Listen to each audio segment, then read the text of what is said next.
darkness all of my night. I never knew the day from the night, but Spirit, you made me see. I swear I knew the way on my own, a head full of rocks, a heart full of stone, but Spirit, you moved in me. Now your touch, my sleeping spirit was awakened. On my darkened heart, the light of Christ has shone. Called into a kingdom that cannot be shaken. Heaven sits in by grace and grace alone.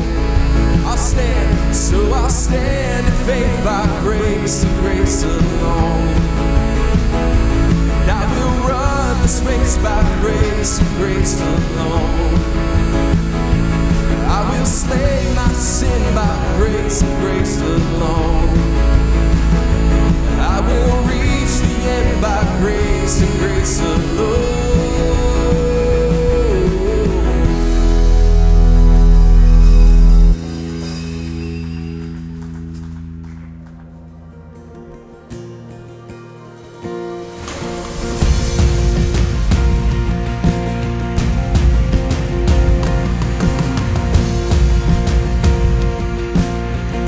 Sing these truths out. When all I see is the battle, you see my victory.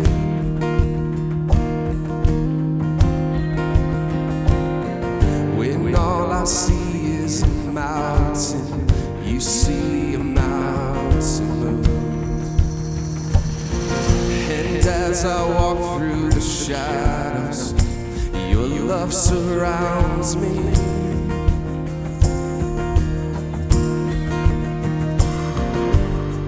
There's nothing to fear now, for I'm safe with you.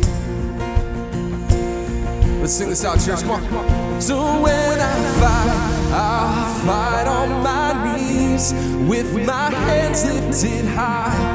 Oh God, the battle belongs to you, and every fear I lay at your feet.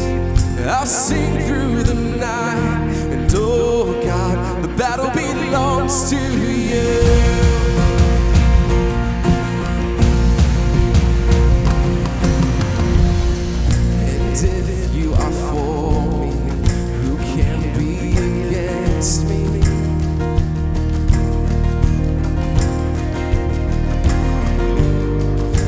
Jesus, there's nothing impossible for you.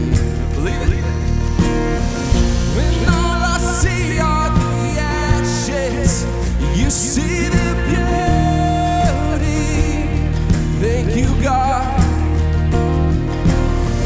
When all I see is a cross, God, you see the empty tomb.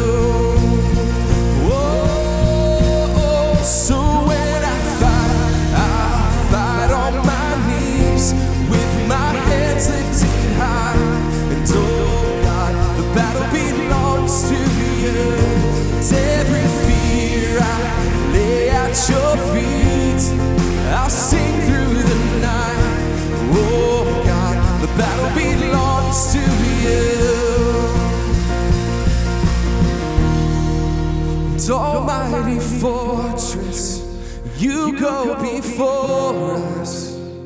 Nothing can stand against the power of our God. You shine in the shadows, you win every battle. Nothing can stand against the power of our God. And almighty fortress, you go before us. Nothing can stand against the power of our God. You shine in the shadows, you win every battle.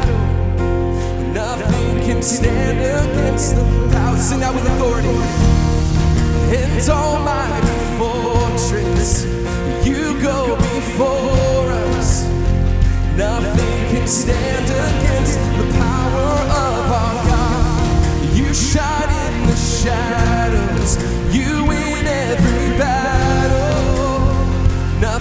can stand against the power of our God.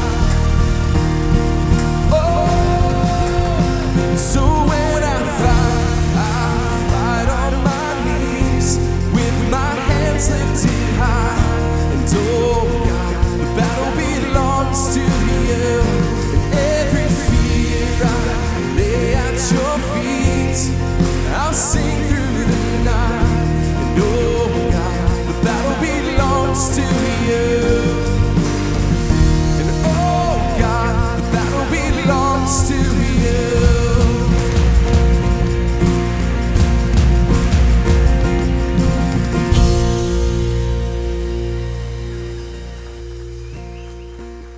Hey, let's sing that one more time. Almighty Fortress, let's lift it up. And Almighty Fortress, you go before us. Nothing can stand against the power of our God. Let's proclaim that. You shine in the shadows, you win every battle. Nothing can stand against the power of our God.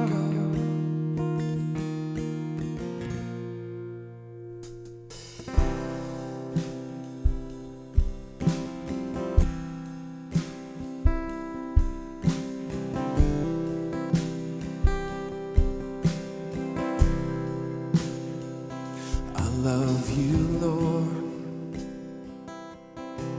Oh, your mercy never fails me. And all my days I've been held in your hands.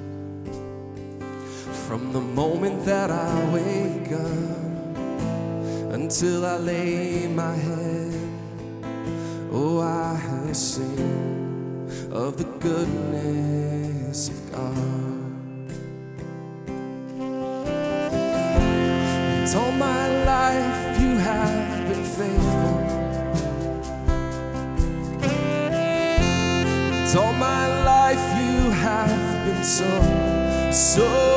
good. With every breath that I am able, I will sing of the goodness of God. I love your voice. You have led me through the fire in darkness night. You are close like no other. I've known you as a father. I've known you as a friend. I have lived in the goodness of God. And all my life you have been faithful. And all my life you have been so good.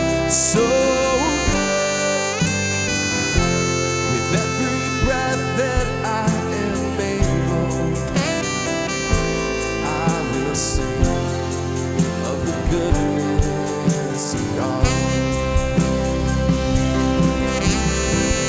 Your goodness is running after, it's running after me. Your goodness is running after, it's running after me. With my life laid down, I surrender now. I give you everything. Your goodness is running after, it's running after me. Your goodness is running after, it's running after me. Your goodness is running after, it's running after me. My life laid down, I surrender now. I give you everything. Your goodness is running after, it's running after me.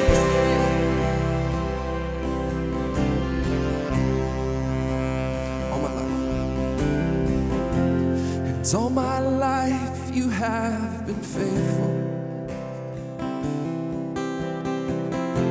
And All my life you have been so good. With every breath that I am able, I will sing of the goodness of God.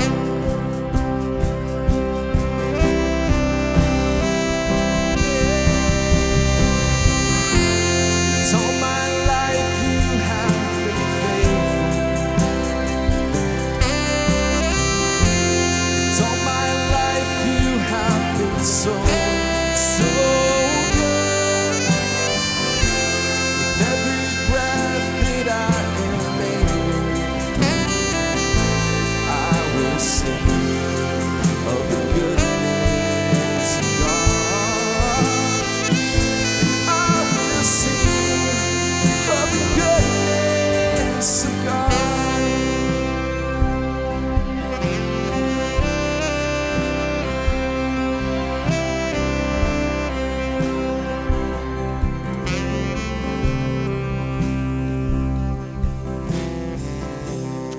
Pray together.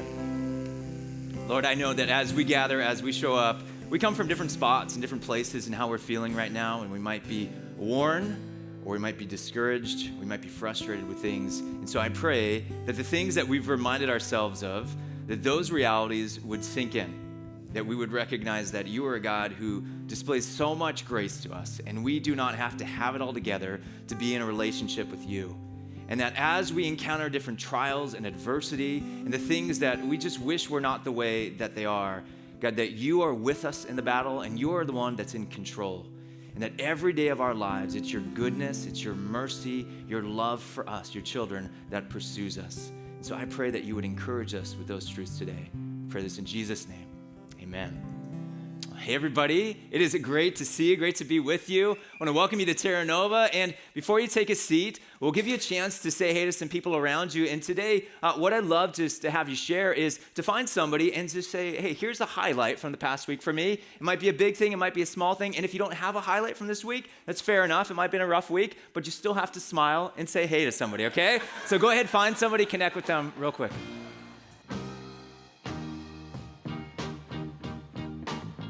All right, well, it is great to see so many of us here tonight. If you're watching online, thanks for joining us. We've got another great week and lots of stuff going on. Our junior hires are up at winter camp right now. A lot of fun. And then there were maybe 50 of us that were at the Lake Forest Snowfest today. Many of you were out serving there. We just had a great time and a lot of fun. And the fun continues with being here together. And so thanks so much for joining us. My name is Scott. And if you want to take a name tag, throw your name on as well, you're welcome to do that. But we are just glad that you're joining us this weekend. And if it happens to be one of your first times with us, I just want to add that it is a special treat to have you here. I hope that you enjoy your time connecting with us. And we're just really glad that you're spending part of your weekend with us here at Terra Nova. And as you came in, chances are we handed you one of our programs.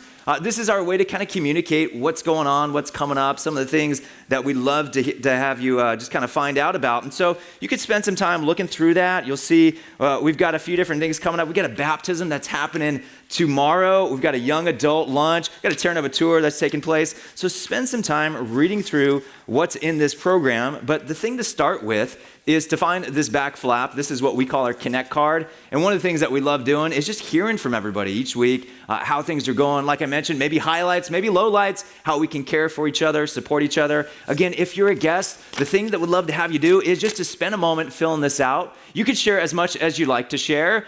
If you've got questions related to who we are as a church and what we're about, maybe things you're looking for more information about, you can either write those questions or check some boxes. But we would love to hear from you and just to have a chance to thank you for being our guest this weekend.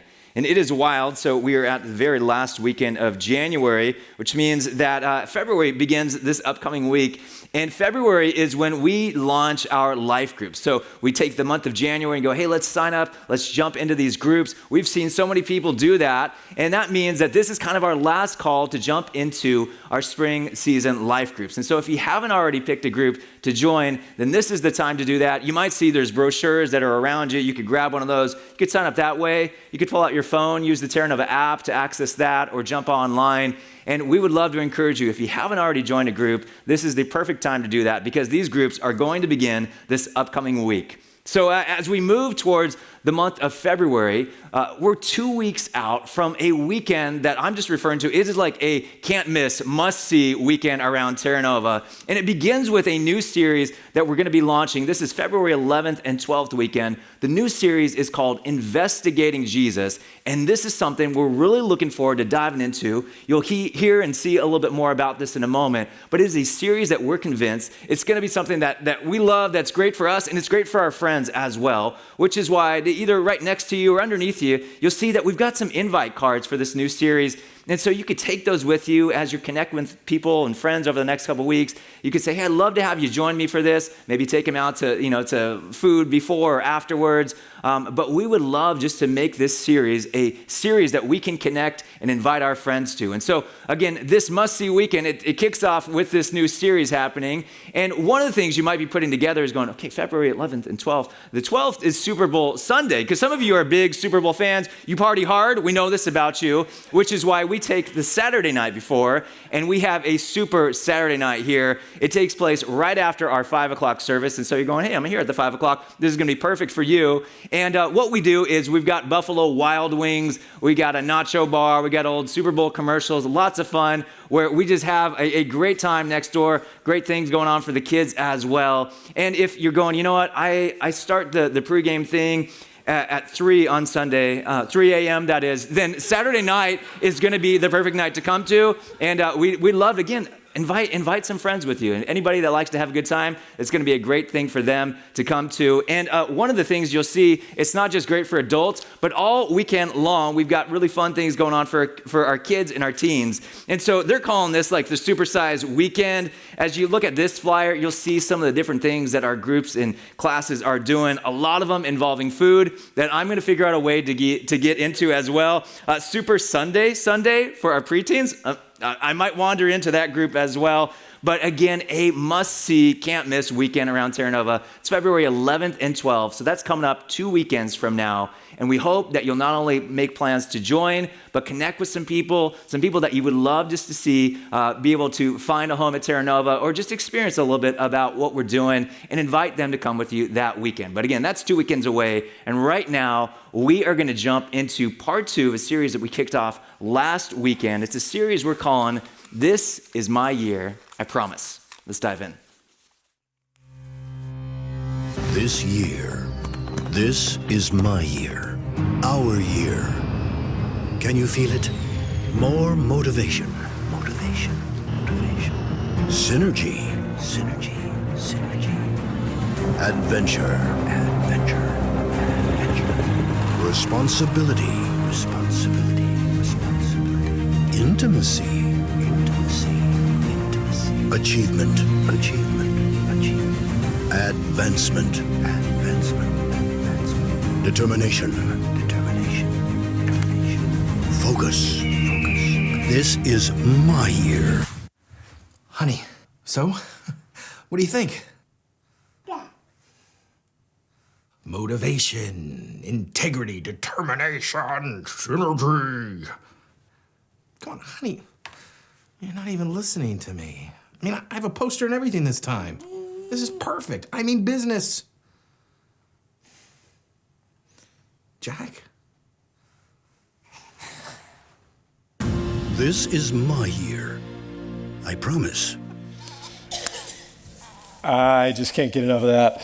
Well, hey, welcome to Terra Nova. How you guys doing on a Saturday night? Great to have you here. Thanks for joining us online. If you're online, I got a question for you. Are you very familiar with this phrase right here, gently used? Anybody familiar with that term? It's funny because we used to just say something was used. It's either new or it's used, and now there are levels of used. And like gently used. Gently used means I bought it new.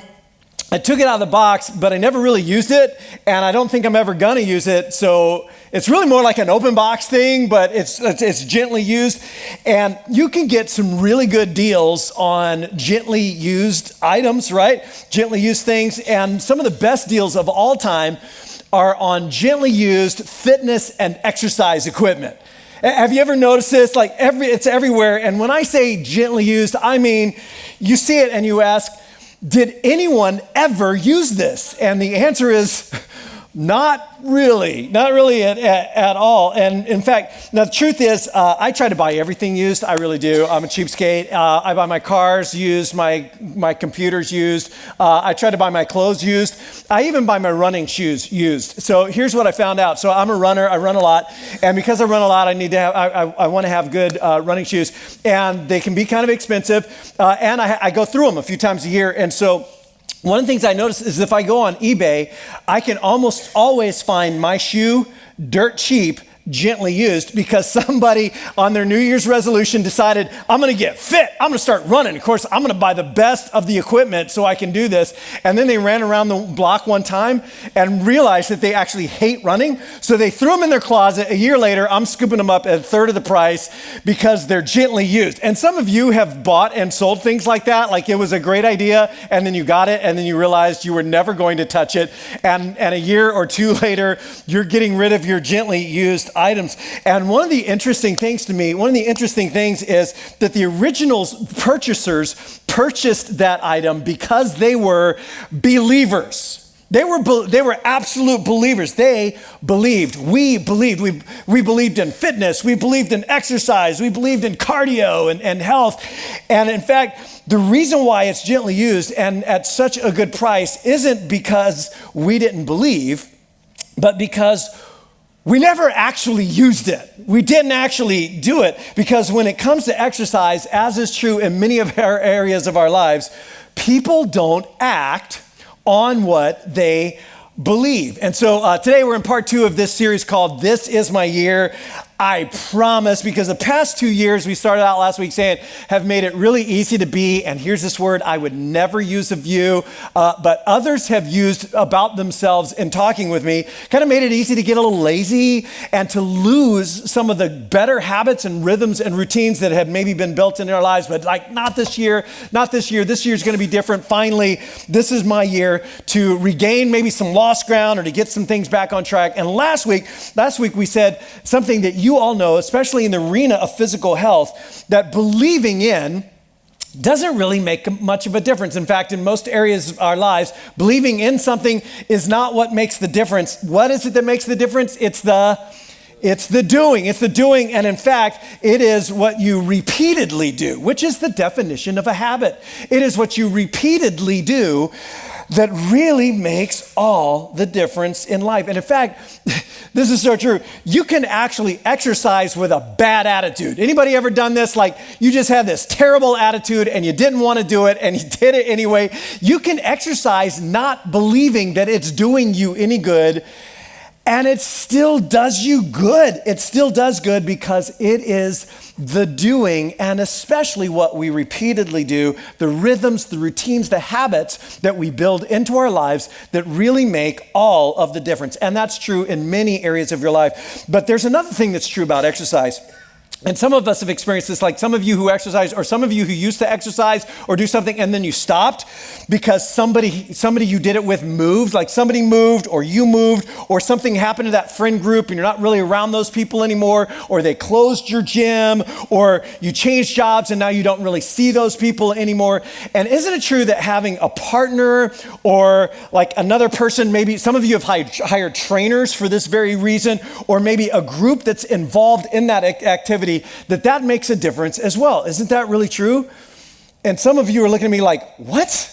You can do this with people, right? Like it actually makes a big difference. It's so much easier to talk yourself out of exercise or anything healthy, frankly, if there's no one waiting on you, no one expecting you. Like those mornings, you would probably just sleep in and hit the snooze again, but he's gonna be there or she's gonna be there and they're waiting for you and they're counting on you. And if it's a team sport or a group activity, like they're all gonna be there and they're gonna wonder where I went. The community, the people that we're with, the community actually counts. The people that we're with can make or break a habit or a goal or an objective that we set for ourselves. And there's so much definitive research on this. In fact, last week I referred to this book by James Clear called Atomic Habits. And he unpacks this idea that there's this deep primal need we all have to belong. Like it's hardwired into our instincts. We care about what other people think of us, even though we protest that we don't care what anybody thinks. We actually really, really do. We imitate the habits and the behaviors of the people around us, and we take our cues, and especially we take our definition of normal from our tribe. We take our definition of normal from our tribe. It's like people like us do things like this. This is who we are, and people like us, this is normal, right? And so he gives a bunch of examples, like if you hang out with a bunch of jazz musicians, playing music 5 nights a week will just seem normal. What? Yeah, it'll just like, that's what people do. If all of your friends are successful entrepreneurs, starting up businesses from scratch, then starting a company or starting a business and all of the habits and sacrifices and the costs that go into that, that will just seem normal. If you hang out with a bunch of people who want to have a great marriage, and they're always talking about that and working towards that, that will actually seem normal. And if you start partying with all your divorced girlfriends out of high school, clubbing and dancing every Thursday night, girls' night out, and they've all left their husbands and families, then leaving your husband and your family will just seem normal. And I've seen that happen a number of times. And so then James Clear, he draws this conclusion, he draws this application that is just so good. He says, here's what you want to do. What you really want to do is you want to find the group and then join the group where your desired behavior is their normal behavior. That's what you want to do. You want to find that group and then join that group where your desired behavior is their normal behavior because we imitate the habits and the behaviors of the people around us. And by choosing your tribe, you end up choosing your habits and choosing your outcomes. It's the proximity principle. The proximity principle says this: in order to do what I want to do, I need to be around people who are doing it in places where it is being done. In order to do what I want to do, in order to be who I want to be, in order to go where I want to go, I need to be around people who are doing that, who are becoming that, who are going there in places where that is normal, where that is being done. And as you might have guessed, because you're sitting in church right now, all of these dynamics of like, it's not really what you believe in that really makes the difference, it's what you do with what you believe, and the proximity principle that your community actually counts. These dynamics, these principles are true of our faith journey as well. In fact, the more you try to wrap your head around Jesus and the life and teachings of Jesus, the way of Jesus, and how his first followers understood that and processed that and talked about that, the clearer it becomes that you cannot follow Jesus. You can't do this stuff, the Jesus stuff, in isolation all by yourself. That following Jesus really is a team sport. Following Jesus is a team sport. In fact, the Apostle Paul, and you probably have heard of Paul or St. Paul, the Apostle Paul, what you may know is that Paul actually steps onto the pages of history as a Jesus hater and a Christian hunter. That's right, he was actually part of the group that had Jesus killed. And then a number of years later, as the Jesus movement won't stop, he's hunting Christians and trying to have them killed. And then Paul has an experience with Jesus after he had been killed that changes his life. The resurrected Jesus. And you might be of a place in life where you're like, I'm not really sure I believe that, or I don't think a person can rise from the dead. And I understood like the pushback, that I get that. But there is no doubting historically that Paul believed that Jesus rose from the dead and that he had a personal experience with the resurrected Jesus. It changes his life, completely changes his life. And he goes from Christian hater to hair on fire Christian, like Jesus freak. And he starts to travel around the Mediterranean world, starting these communities of Jesus followers and talking to people about Jesus and building these communities together and then writing them letters. And when Paul talks to people like us about what it looks like to follow Jesus in real life. He emphasizes again and again and again, this is a relational thing. This is a together thing. This is a collective. This is an us and we thing, never a solo, me, myself, and I kind of thing. And Paul, for all that we know about him, and we know a lot about him, and for all that we can read about him and all the letters we have from him, and we have a lot of letters from him, Paul never talked in terms of God saving individuals from their individual sin to live more personally actualized lives with Jesus as their personal life coach. You know, you can do it. It's never just this personal individual thing alone. This is a really, really big deal, by the way. Really big deal for Paul. God was not just saving individuals. It was bigger than that. God was saving humanity. And he was saving humanity and restoring humanity, redeeming humanity to one another, not just to God. And the one another, the collective, the together, the community was actually an essential part of what God was up to. Not just essential to you, and it is, but actually somehow essential to God, which is why when you read Paul's letters, he spends just a completely disproportionate amount of time and words and energy on the community, on how people are doing together, like how the relationships are going and the things that are getting in the way of that and the way that we are to be together with one another in order to show the world what God is really like and what he's up to. And this is really captured like a snapshot kind of way throughout Paul's letters and actually all of the first followers of Jesus with what are sometimes called the one another's. The one another's, and there's dozens and dozens of them in the documents written by the first followers of Jesus that are collecting what we call the New Testament. But here's what it looks like, Paul says, and here's just a quick snap. This is a partial list. He says, here's what it looks like to be a follower of Jesus. Forgive one another, encourage one another, accept one another, submit to one another, care for one another, restore one another, bear with one another, because one another can be hard to get along with sometimes, and carry one another's burdens. Like, how's that? What does it look like? Oh yeah, forgive one another, encourage one another, accept one another, submit to one another, care for one another, restore one another, bear with one another, carry one another's burdens, and on he goes. And Paul would say, if you're a Jesus follower, this is what it actually looks like in real life. It's all about one another, to which I think we as modern American, like Christians, we would say, oh, no. I thought it was like, well, I believe. I mean, that's really like, I believe and I go to church or maybe go to church. That's suddenly become very non-essential. And I pray. I mean, that's important. And like try to be nice, maybe give a little money, read my Bible. Like, isn't that it? And Paul would say, no, that's not it at all. This is it. This is what it looks like. And quite obviously, you can't do any of this alone. Now, this whole thing is a really big deal to me because I was raised in a version of religion, of the Christian religion, that was very vertical. It was very, like, morality was vertical. It was all about God and what made God happy and what God wants and what God thinks. And religion and faith was very vertical. It was all about believing in God and praying to God and reading the Bible. And being a good Christian was really about right morality and right beliefs.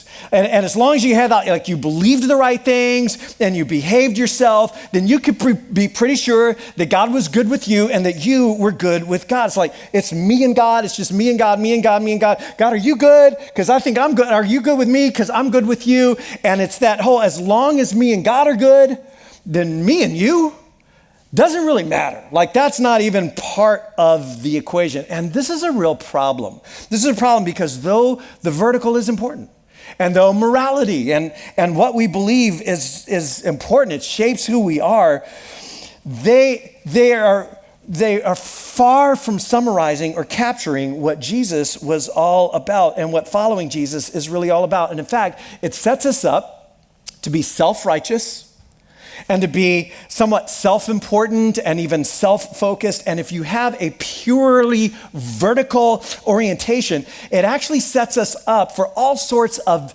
spiritual deformations, if you will. Things like legalism and cynicism and elitism and judgmentalism and separatism and me firstism. And have you ever heard of this one? God's gonna get 'em-ism? You ever heard of that one?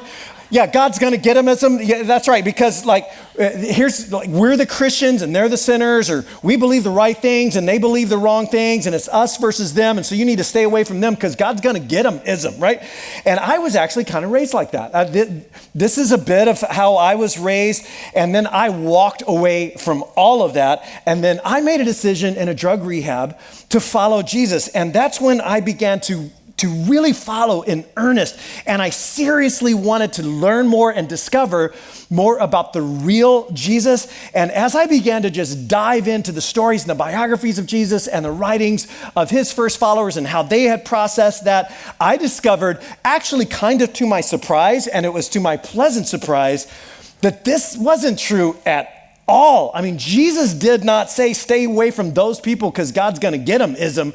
Jesus, it was the opposite. Jesus was almost always found right in the middle of those people who he did not refer to as those people. And he's constantly dragging his students, often kicking and screaming, into the middle of them with him. And Jesus lived and taught and really emphasized, put exclamation points on the fact that the way our deep love for God spills out into the way we love one another and the way we love our neighbor and the way we love even our enemy, even people who seem opposed to us, is actually part of our love for God. That is actually part of the way that we show our love for God, that the vertical and the horizontal were inseparably related to the spiritual life, to what it looked like to love God. And so to get at this, as Jesus' first followers picked up on this and then just put it out again and again, I want to take a look at a section of a letter that was actually written by one of these first followers of Jesus, found in the documents that we refer to sometimes as the New Testament. It was written by a follower of Jesus who is anonymous. The letter is anonymous. We actually don't know who wrote this particular letter. And more than a letter, it's actually a written sermon or a written speech, which is a super common thing, that speakers or philosophers or writers would write a speech and they would send that out as a letter, because you think about it, like there are no podcasts, there's no YouTube. You can't send somebody a link like, hey, you need to watch this. And so things like it would be written down and then copied and passed around. And so this particular sermon, if you will, is written by a Jewish background, or you might say Hebrew background follower of Jesus, to other Hebrew background followers of Jesus. And it's so packed with good stuff that eventually becomes included in the documents that, again, we call the New Testament. But what I want us to notice as we take a look at just this little section of this letter is how this particular author, how quickly he pivots back and forth between the vertical and the horizontal, the vertical aspects of faith, the horizontal aspects of faith. Like it's not either or, it's both and it's completely integrated. So check this out. We're jumping in late in the letter. You need to know that this is not the way to read anything, like jump in at the end. A lot has already been said. And in fact, in this little part of the letter, he's summarizing a bunch of those ideas and then turning towards application. So here's where we're jumping in. Hebrews, the document is known as Hebrews chapter 10. And here's what he writes. He says, therefore, because he's wrapping some things up, therefore, brothers and sisters, since we have confidence to enter the most holy place. Now, he's writing to Jewish background Jesus followers who knew what this was about. This is a visceral, very, very emotional, personal thing to them, because the most holy place referred to the Holy of Holies that was in the temple in Jerusalem, super special. Only the high priest could ever go in there, and that only once a year. And after certain rituals and cleansings had been performed, it was like the ultimate expression of God's presence on earth. But he's making the point in this letter that because of Jesus, we have direct access to that, to God's own personal presence, without a temple and without the priestly system and human mediators and without any further sacrifices at all. The direct access has been opened to the very presence of God. And he says, by the blood of Jesus, by a new and living way that's opened for us through the curtain. And he's referring to the curtain, or this large very thick veil, if you will, that actually separated that holy space from more common space so that people couldn't see or go in there. And he's saying that curtain that separated doesn't separate anymore. It has actually been opened, and you can come right into the presence of God. And the way that it's been opened, the way through that curtain is actually the sacrificial death and resurrection of Jesus, God's Messiah, that he has brought forgiveness and healing and redemption to everyone so that anyone can walk right into the presence of God. Now, he's unpacked this at more length earlier in the letter. He's just summarizing that. Since this is true, he says, and since we have a great priest, and he's referring to Jesus, and he's summarizing a big deal earlier in his letter. Since we have this great priest over the house of God, let us. And the writer of Hebrews uses that particular phrase over and over and over again. It's constant, let us. It's never, well, you should, and you need to, and you need to do this, and you need to try. It's always, always us. It's always us. It's together. In other words, this is something that we do together in a way that we can't do alone in the same way. He says, so let us, here's what we do, let us draw near to God. And here's the vertical part, right?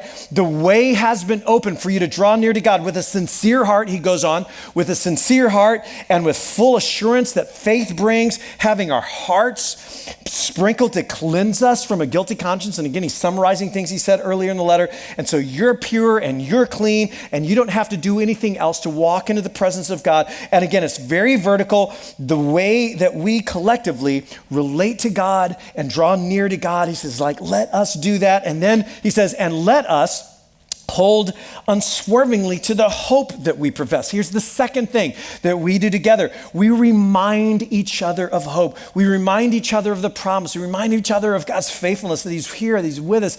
And you may believe that on your better days, and you may think that that's true on your better days, but without some one another's, without some one another's around you, that's real easy to forget sometimes. And we can begin to swerve or waver in our hope. And it happens so quickly in isolation. And so he's like, it's vertical, and now you can relate directly to God, and you don't need the temples and the sacrifices and the priests. You could just draw near. So let us do that. And you can be certain that God is with you and that he's for you. But down here on planet Earth, and like the rough and tumble of real life, we need people who can remind us, who can hold on to hope with us, and sometimes hold on to hope for us when we are losing our hold on hope. And don't we lose our hold on hope sometimes? And so there's this vertical, but it's integrated with the horizontal. And now he just pivots fully from vertical to horizontal. And he says this, and let us consider, that is, let's give some thought to this. Let's put our heads together. Let's ponder. Let's get creative. Let's have a brainstorming session. Let's consider what? Consider what? Well, let's consider how to spur one another on, how we might spur one another on. And here he's pivoted from this vertical, like spiritual relationship with God. I'm close to God. I'm drawing near to God, to a very tangible, real as the person sitting next to you or in front of you, behind you right now, horizontal, relational application. Spur, he says, which is like prod, like poke and drive at and push someone to and provoke someone to. It's like, so we're to spur one another. We're like poke and incite one another, like to what? Because some of us are like really good at spurring and poking and pushing people's buttons and provoking them to something. Like, what is it that we're to spur them towards? Well, you're to spur one another towards love and good. What's that word? Say that word out loud with me. Deeds. To love and good what? To love and good deeds. Not to good believing or good behaving, but good doing. Like, this is belief turned into action. What I believe turned into what I do. This is vertical turned into horizontal. And we're like, well, I believe in God. I believe in Jesus. I have my own personal, private relationship with God. I've got a clear conscience. I'm behaving myself. Me and God are good. And the writer of Hebrews would say, hey, that's great. I mean, seriously, that's great. What are you doing? What are you doing? How are you, and specifically, what are you doing with and for one another, for the others? Because it is the doing, and especially the doing together, that really makes a difference. And chances are you are not going to be doing very much if you are not doing it together. We talk about this all the time around here. We talk about something we call collective generosity. And it's this idea that there is so much more that we can do when we pool our resources than any one of us ever could or would do alone. And that's just true. That is so true. Over the years, we have done some incredible things, but only because we did them together, that it was a together thing. And we love and help people that no one of us would or could ever do alone, and we do far more together than any of us would even think of or probably enact alone. People like us do things like this. It's just normal. It's normal to serve this way. It's normal to give this way. It's normal to care this way. It's normal to jump in this way. And chances are you are not going to do very much for very long if you don't have a community. If you don't have a tribe, if you don't have people who are spurring you on to make progress, to keep moving ahead in your faith, to spurring you on, sometimes by what they say, and sometimes just by proximity, because proximity matters to become more loving and to do more good. And then the writer of Hebrews just gets way up in their business and way up in our business, and he adds this thought: you spur one another on towards love and good deeds, not giving up, meeting together. Like, you can't afford this. You can't afford to avoid together. And you think it's all about vertical and like you're good with God and your personal, private, personal relationship with God. It's not. It's together. And if you think, he's saying, now he's talking to them because he sees something in them that's very normal, it's very human. He sees some of them struggling with the cost of following Jesus. This is the context that the letter is written in. And they're being persecuted and they're being opposed, and it is hard. And it's causing some of them to pull out or to pull back or to take a step away from the community, the collective, the together, the one another's. But he could just as easily be talking to us. Because COVID did a number on us. I can isolate like never before, and it's actually totally cool and understandable.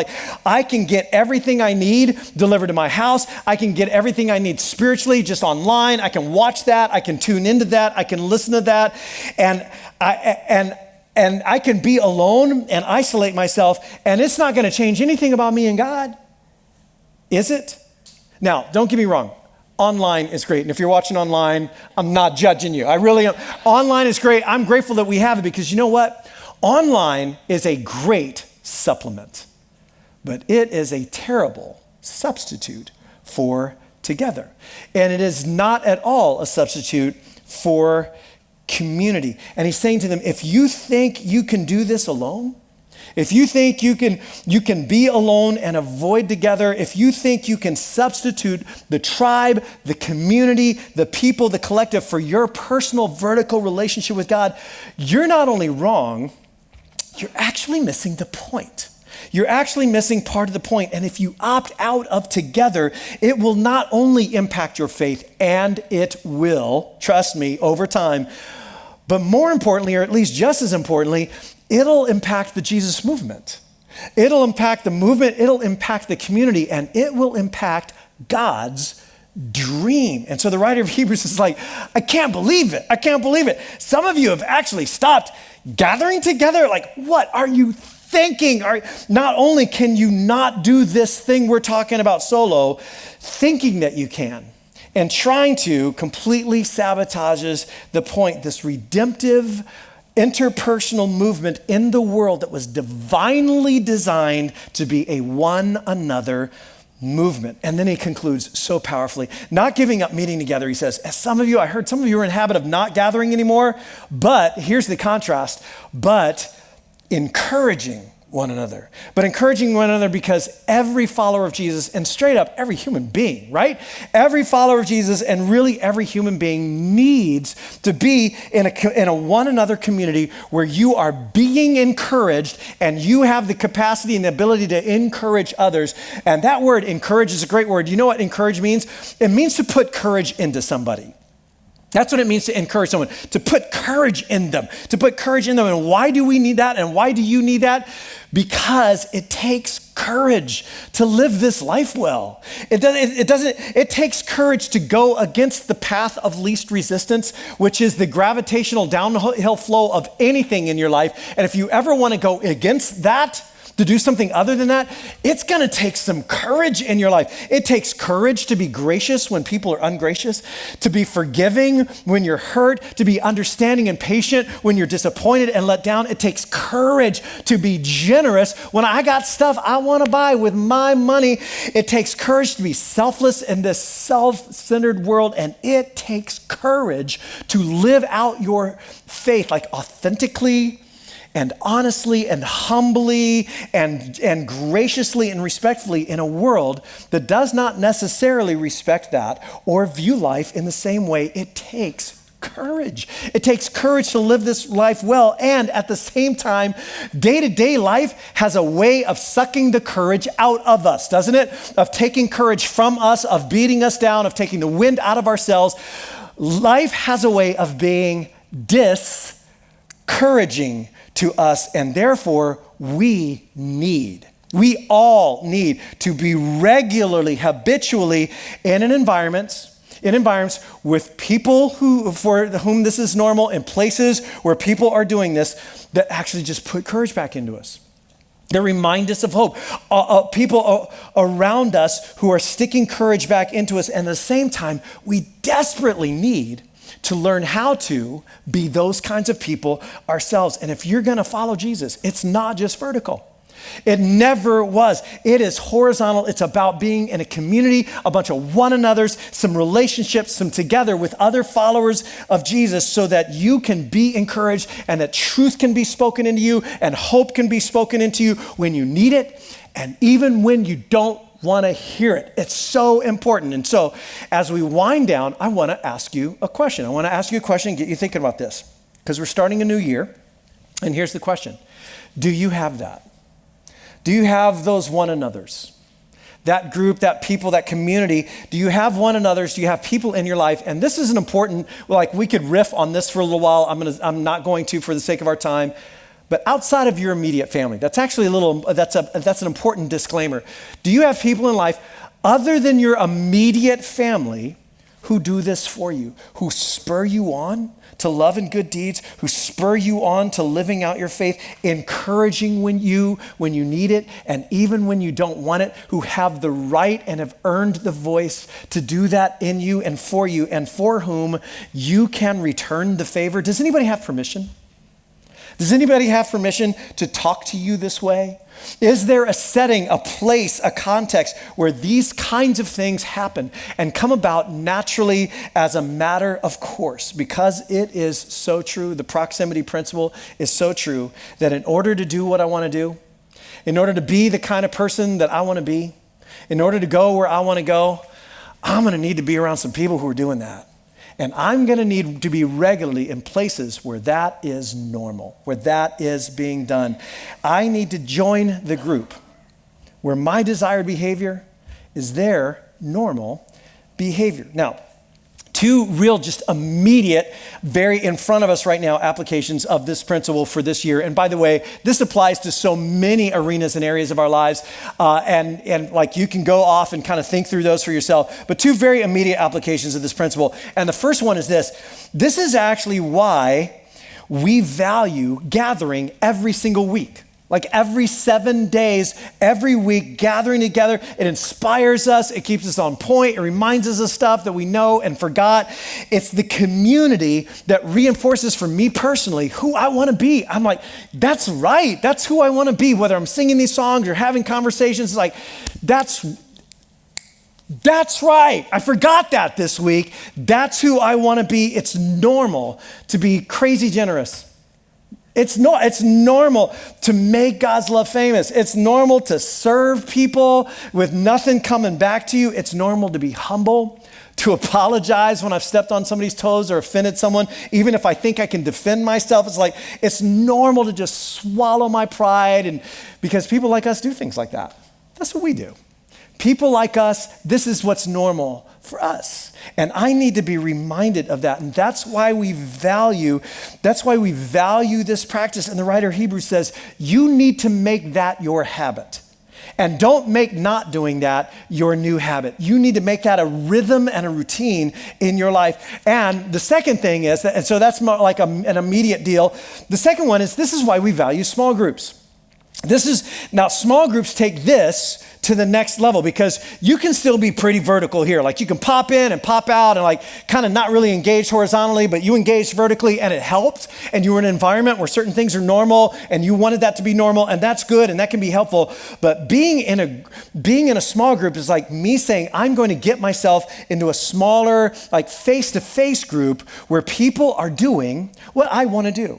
And they're thinking like I want to think, not always, but like that's that general direction, and they hold normal things that I think I want to have normal in my life as well. Now, we are in small group or life group sign up month. Our spring life groups have been signing up all January long, and hundreds of you have already jumped into life groups. Like thumbs up, way to go. Groups are actually beginning next week. And if you haven't already signed up, I want to challenge you to jump in today. I mean, this is not exactly the last call, but it's kind of like the last call. Jump in, sign up today. Around you, not in your program, but around you on some of the chairs, there's brochures.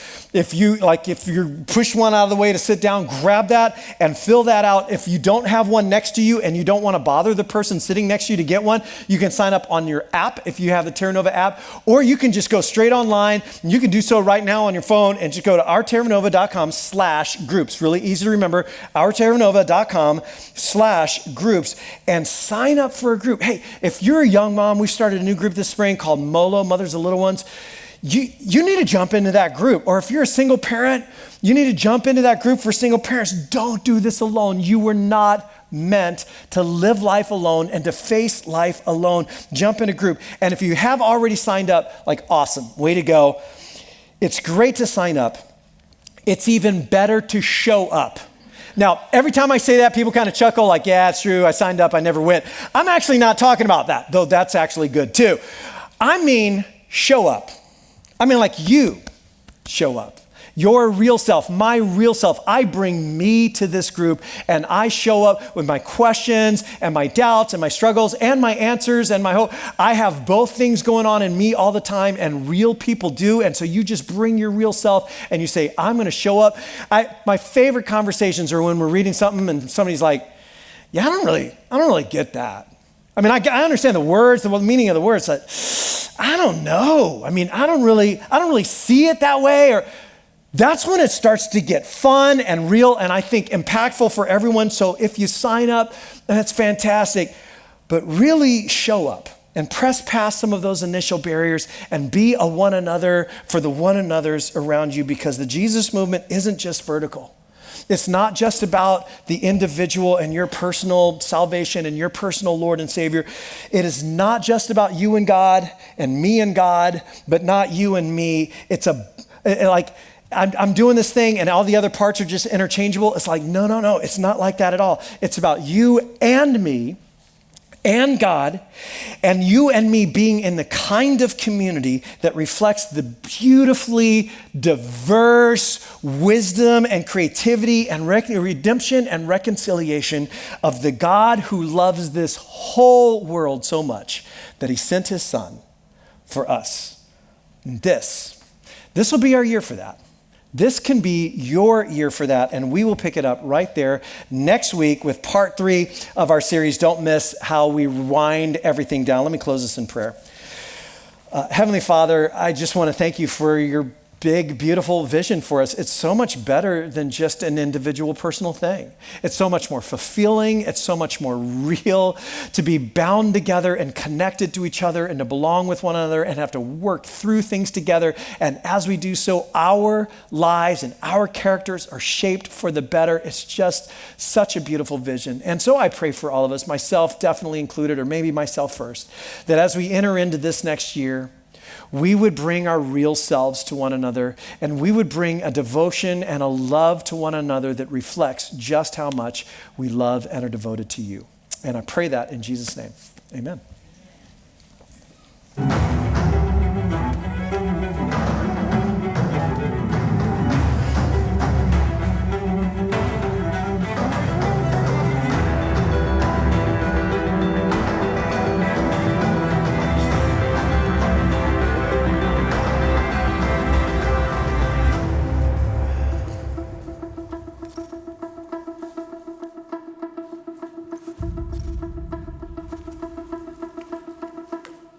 All right. Well, that series is coming up in 2 weeks from this weekend. And so, as we mentioned a little bit earlier, we've got these invite cards. These are for us to take with us and not to hold on to ourselves, because I bet that there are people in our lives that they go, you know what, I'd actually be curious to do that. I'd actually want to know a little bit more about who Jesus is and what it looks like to actually follow him and what it originally looked like. And so as you head out this evening, you want to grab those cards, stick them with you somewhere where you have it easy just to access. And as those people and those opportunities come in front of us, we just want to be ready to step into those. And so I'm excited for that in the next couple weeks ahead of us.